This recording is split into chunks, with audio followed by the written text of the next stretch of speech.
ఇప్పుడు ఏపీలో నిన్న హిడ్మా గారు చనిపోతే ఇవాళ కొంతమంది మావోయిస్టులు చనిపోయిన నేపథ్యంలో ఇంకా 24 మంది మావోయిస్టులు అరెస్ట్ చేశారు. వాళ్ళను రిమాండ్కి తరలించినారు రాజమండ్రి సెంట్రల్ జైలుకి.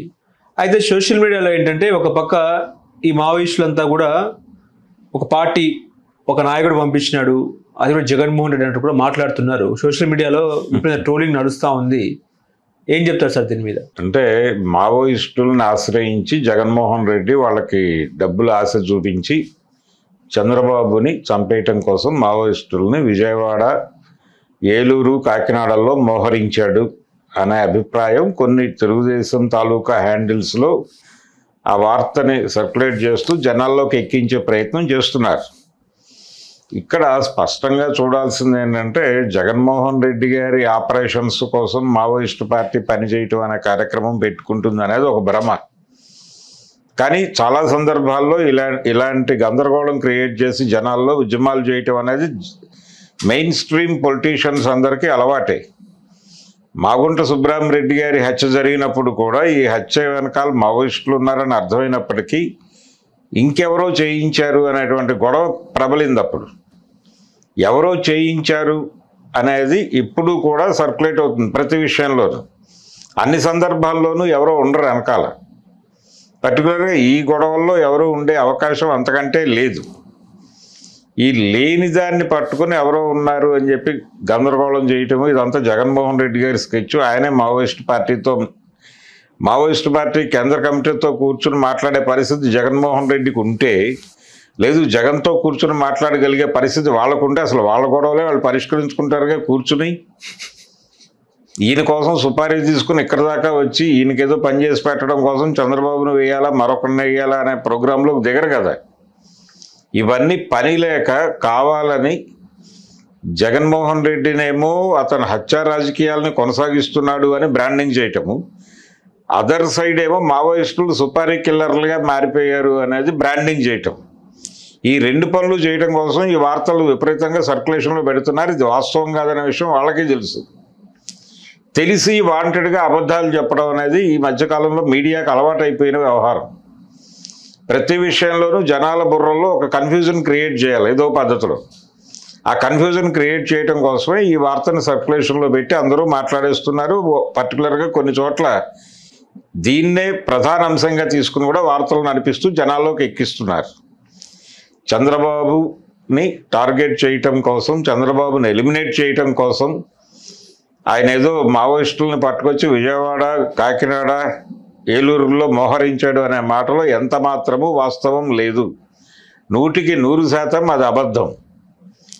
రెండోది ఇంకొక అబద్ధం ఏంటంటే ఈ మావోయిస్టులందరూ అడవులు వదిలేసి బెజవాడలోను, ఏలూరులోను, కాకినాడలోను పెద్ద పెద్ద ఇళ్ళు తీసుకుని సెటిల్ అయిపోయారు అని చెప్పడం కూడా తప్పే.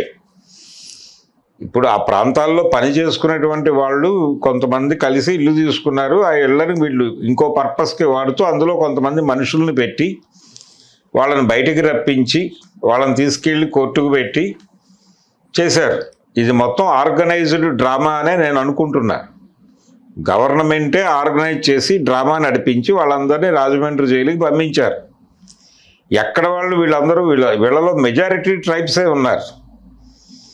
ట్రైబ్స్ని ఒక 20 మందినో 40 మందినో పట్టుకురావడం అనేది వాళ్ళకి పెద్ద ఇష్యూ కాదు గవర్నమెంట్కి. వాళ్ళు ఒక ఏజెంట్కి చెప్తే ఆడు ఇంతకంటే 100 మందిని పట్టుకొచ్చి వాళ్ళ కస్టడీలో పెట్టే అవకాశం ఉంది.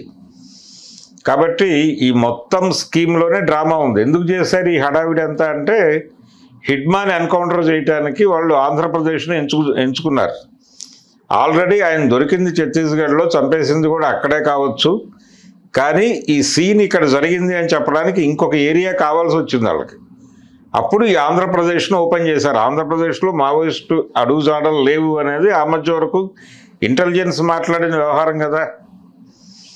అటువంటి చోట్ల 3-4 ఊళ్ళల్లో పెద్ద పెద్ద ఇళ్ళు తీసుకుని వీళ్ళు ఉండటము, తర్వాత వీళ్ళు రవాణాకి అద్భుతమైనటువంటి వాహనాల ఏర్పాట్లు జరగటము జరిగాయని చెప్పడము, ఇదంతా చూస్తే ఇది వాంటెడ్గా ప్రభుత్వమే చేసినటువంటి కుట్రలాగా కనిపిస్తుంది. ఈ ఇళ్ళు తీసుకోవటము, వీళ్ళందరినీ నింపటము, అరెస్టులు చేయటము, తర్వాత రిమాండ్కి తరలించటం, ఇదంతా డిజైన్డ్ ప్రోగ్రామ్లా కనిపిస్తుంది. ఏదో కాన్స్పిరసీ ఉంది దీని వెనకాల. కాన్స్పిరసీ ఏమీ లేదు. దీని గురించి జనం మాట్లాడుకుంటున్న సందర్భంలో హిట్మ్యాన్ని ఎన్కౌంటర్ చేసి చంపారు. ఎన్కౌంటర్ అంటే హత్య చేశారు. కాబట్టి ఇలా చేసుకుంటూ వెళ్తారు. అంటే జనాల్ని ఇంకెక్కడో ఎంగేజ్ చేసి వీళ్ళు చేయాల్సిన పనులు చేసుకుంటూ వెళ్ళిపోవడం, దీని మీద ఎవరు దృష్టి పెట్టకుండా 4వ రోజున ఎలాగూ జనం దీన్ని మర్చిపోతారు. అలా ప్రజలలోకి ఇంకకూడదు అనుకున్న విషయాలను కూడా ఇలా గందరగోళపరచడం ద్వారా డైల్యూట్ చేయటం అనేది ఒక ప్రోగ్రామ్గా ప్రభుత్వాలు నడుపుతున్నాయి. అందుకని ఈ గొడవ అంతా చేస్తున్నారు. కానీ అక్కడ తెలుగుదేశం పార్టీ చంద్రబాబు నాయుడు గారు సుపారీ ఇచ్చి మావోయిస్టులను దింపారు అనే మాట తప్పు. అసలు దింపిందే వీళ్ళు. వీళ్ళ పర్పస్ కోసం వీళ్ళు దింపి వాళ్ళ మీద బురదేసే ప్రయత్నం చేస్తున్నారు. ఇది ఇంకో దుర్మార్గం. అంటే దీన్ని అడ్డం పెట్టుకుని సర్వ శత్రువుల్ని నిర్మూలించేటువంటి కార్యక్రమం. ఇదొక రకమైన కగారు.